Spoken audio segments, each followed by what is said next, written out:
One of our specialities at Ethilogical is organisational power dynamics. Power, for our purposes, is simply defined as your ability to control your circumstances. Whatever those circumstances are or what you wish them to be, it doesn't matter. What matters is that you are able to determine those and bring them into being. Control over your circumstances. Ethics is about what you should do. Power is your ability to bring that into being, to protect your interests and advance those interests outwards. Now, one thing you'll notice about this is that as soon as we start talking about protecting, advancing your interests, we're starting to talk about the interests of others as well. Because the things you care about almost always involve other people and are always subject to the actions and interests of others. Therefore, your ability to control your interests involves controlling the interests and actions of others.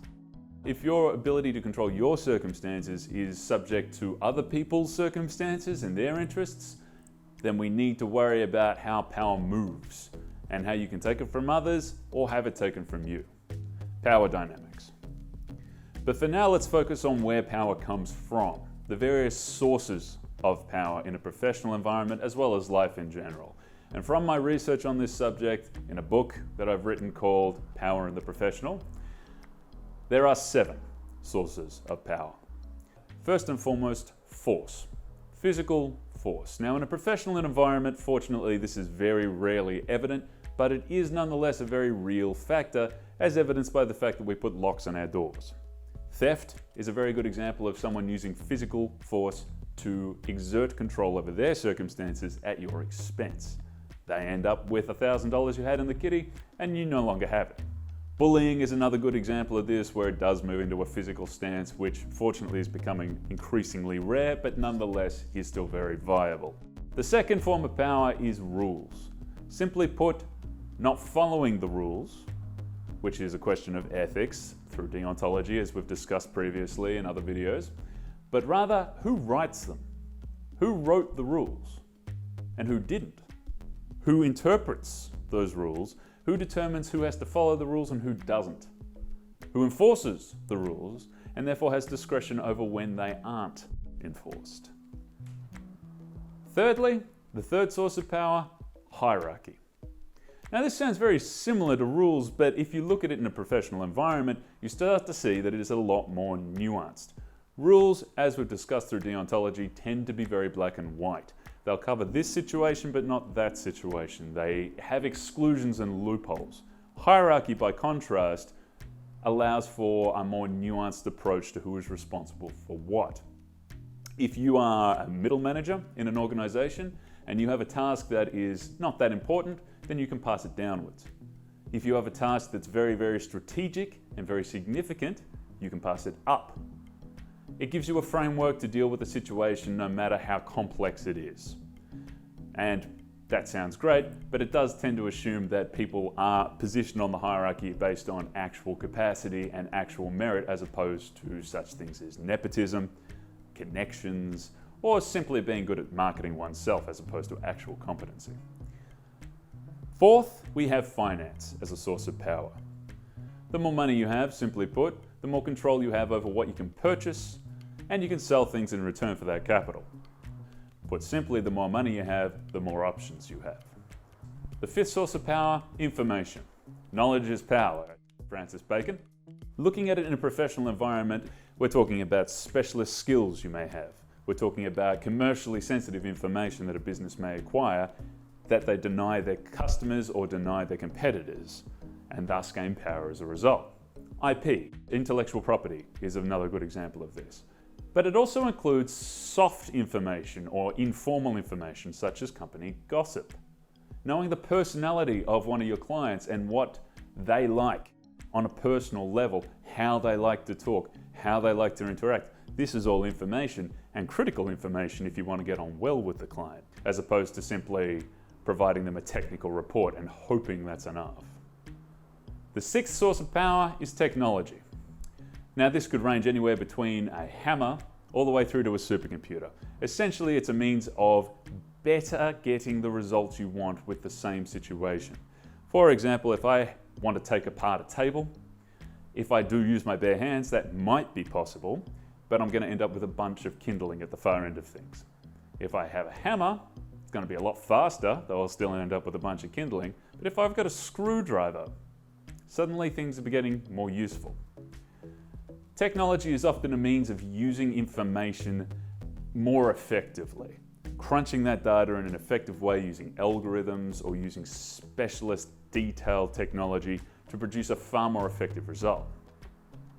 Therefore, in a professional environment, your capacity to understand, use, maintain, and create that technology is a vast source of power if it can be employed. And finally, the seventh source of power, psychology. By far the least reliable source of power, very easy to lose control in that regard. All the other person needs to do is get bored, and suddenly you've lost control. But if you can get it to work, by far the most effective, getting you a willing ally as opposed to someone that has been coerced along to agreeing with what you want. Now, this is immensely nuanced and in and of itself a poorly understood field. The field of human psychology, while vastly improving over time, is still poorly understood compared to other fields of science. A standard example of this would be wearing a necktie in the business environment.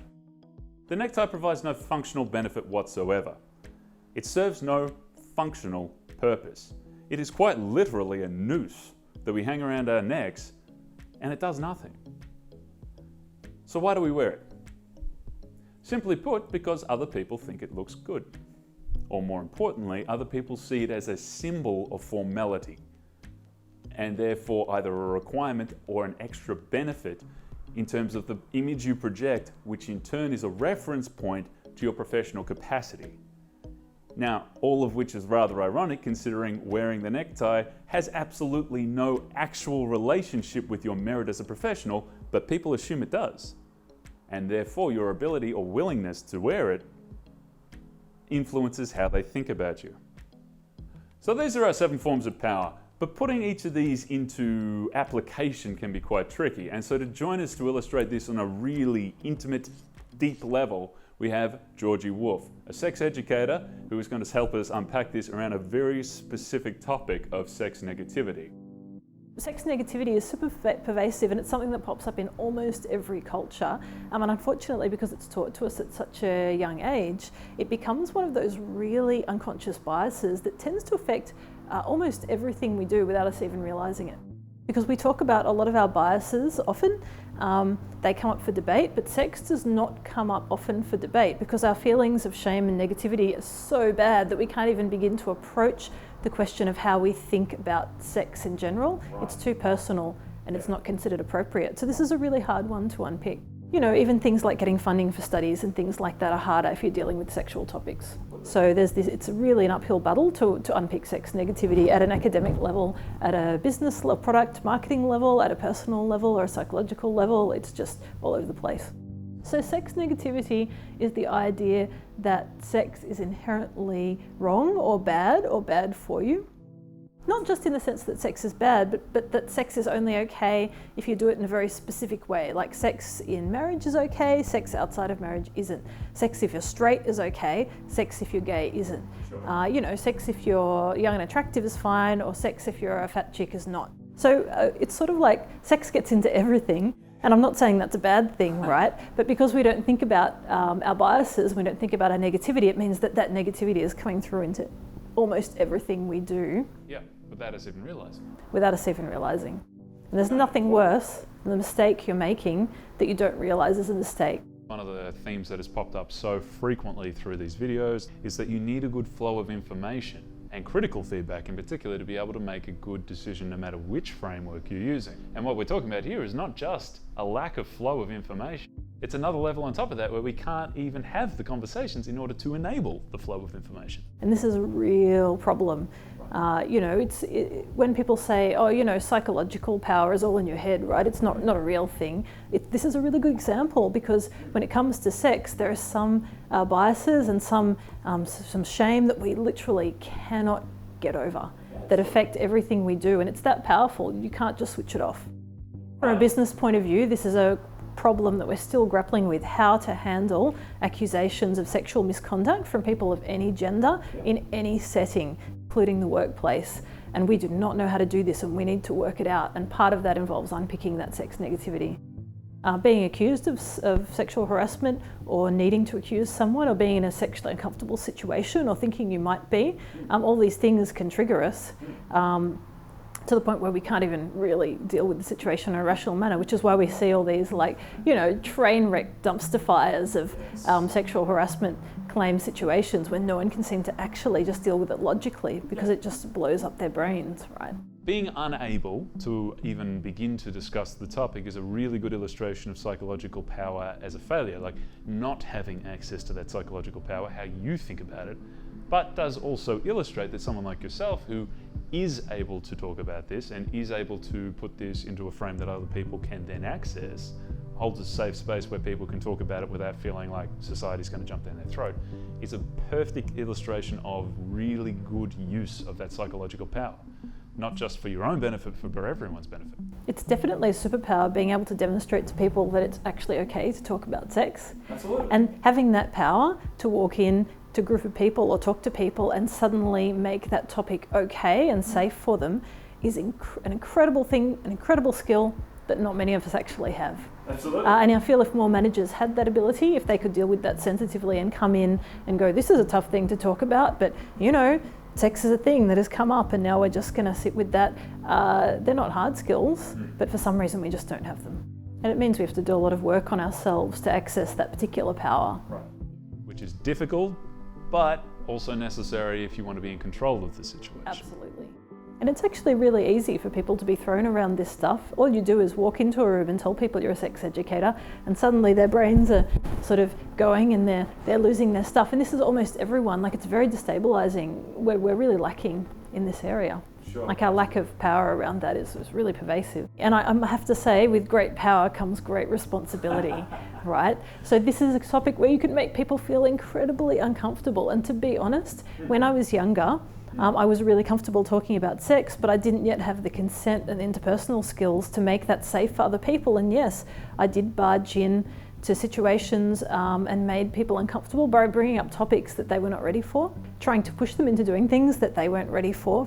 I feel like as we come to terms with how much power we do have, if we are sort of comfortable in ourselves and able to feel less shame around our sex life and all that sort of stuff, we need to keep in mind that the people around us might not be in that situation, that some people might have sexual trauma, that they might have had really awful experiences. This applies to people of all genders. So I think part of the learning experience for me has not just been getting rid of all that shame, but then also understanding that it is a power, and that it needs to be used responsibly, and that I need to have some consideration for the people around me. So for me, ethical behaviour means finding a way to make people uncomfortable enough that they will work on these parts of themselves, because it is important and it's uncomfortable work, without violating their consent or trampling all over their psyches and re-traumatizing them or making them uncomfortable in a way that's not going to be productive. So finding that line has been very difficult, and I do really value our conversations, because sometimes it's hard to tell what's an ethical amount of opening someone up to sex positivity and what's an unethical amount of making someone uncomfortable.